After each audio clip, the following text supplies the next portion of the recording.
لە دانیشتنی ئاسایی خۆیدا پەرلەمانی کوردستان تەنها بڕگەیەکی کۆبوونەوەکەی تایبەت کرد بە عەفرین جگە لە چەند ڕاستپاردەیەک هیچ بڕیارێکی لەبارەی شارەکەوە نەدا.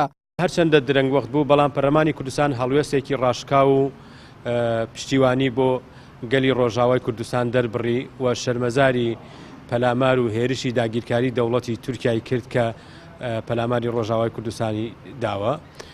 داوای لە نەتەوەی گرتوەکان کردووە زۆر بە خێرایی لەگەڵ کۆمەلگای نێودەوڵەتی بێنە سەرخەت بۆ ڕاگررتنی پەلامار و هێرشی داگیرکاری دەوڵەتی تورکیا. داوا لە ناوەندە کۆمەک بەخشەکان کراوە هاوکاری بە خێرایی تەندروستی و مرۆیی بگەێنن بە خەڵکی لێقەوماوی کانتۆنی عەفرین و ڕۆژاوای کوردستان.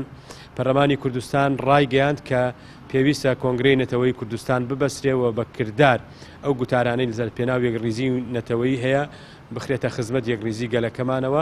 تایبەت نەکردنی دانیشتنەکەی پەرلەمان بە لەشکرکێشەکەی تورکیا بۆ سەر عەفرین ناڕزایەتی فراکسیۆنەکانی کۆمەڵ و گۆڕانی لێکەوتەوە. بە شێوەیەک فراکسیۆنی گۆڕان بایکۆتی کۆبنەوەکەی کرد. فراکسیۆنی کۆمەڵیش ئاشکرای دەکات دەبوایە پەرلەمان بە دەرکردنی چەند بڕیارێک بیسەلمان بایە کە بە کردار لەگەڵ خەڵکی زوڵم لێکراوی عەفریندایە. کە داوامان کرد ئەم دانیشتنەی ئەمڕۆ تایبەت بکرێ بە دۆخی عەفرین چکە عەفرین لەوە زیاتر هەڵناگرێ و مەسەلەی عەفرین کوردبوونە، نیشتیمانی بوونە، نەتەوەیی بوونە، بەڵام بەداخەوە بۆ ئەوەی خۆیان بدزنەوە لە بەرپرسیارەتی بۆ ئەوەی ئەسیری هەندێک نەتوانینیان بۆ دەرکردنی هەندێک بڕیار لەبەر هەندێک مەسائلی سیاسی خۆیان دەزانن چییە ئەمڕۆ خۆیان دزیەوە بە ناوی ئەوەی کە ئەوە مزایدەی سیاسیە. بۆیە ئەوانەی ئەمڕۆ لەگەڵ ئەوە بوون کە خۆیان بدزنەوە لە بەرپرسیارەتی نەتوانن حکوومەت هەرێم پابندکەن چەند بڕیارێک دەرکەن بۆی حکوومەت هەرێم پابندکەین هاوکاری عەفرین بکە.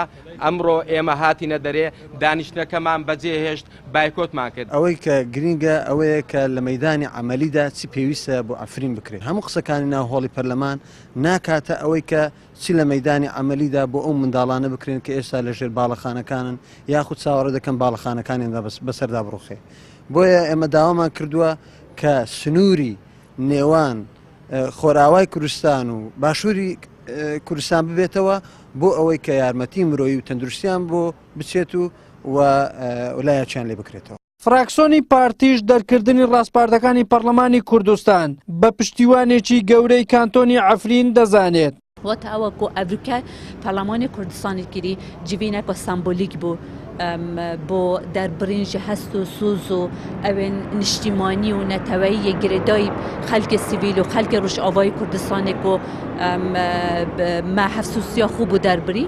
لە 22 ئەو مانگە هەرێکە لە فراکسیۆنەکانی کۆمەڵ و گۆڕان داوایان لە سەرۆکاتی پەرلەمان کرد بە نزیکترین کات دانیشتنێکی نائاسایی پەرلەمان سەبارەت بە دۆخی عەفرین ئەنجام بدات و بە بڕیار پشتگیری لەو شارە بکات. بەڵام دەسەی سەرۆکاتی پەرلەمان بە بیانووی جیاجەیە داواکەی ڕەتکردنەوە بەڕای بەشێک لە پەرلەمان تارانیش. هەرێکە لە پارتی و یەکێتی کە دەستەی سەرۆکاتی پەرلەمانیش بەدەست ئەوانە لە ترسی لە ناوچوونی بەرژەوەندی و پەیوەندیەکانیان لەگەڵ تورکیا ئامادە نەبوون داواکەی کۆمەڵ گۆڕان قبول بکەن. وەلی سەلیم کەناڵی ئاسمانی پێیە هەولێر.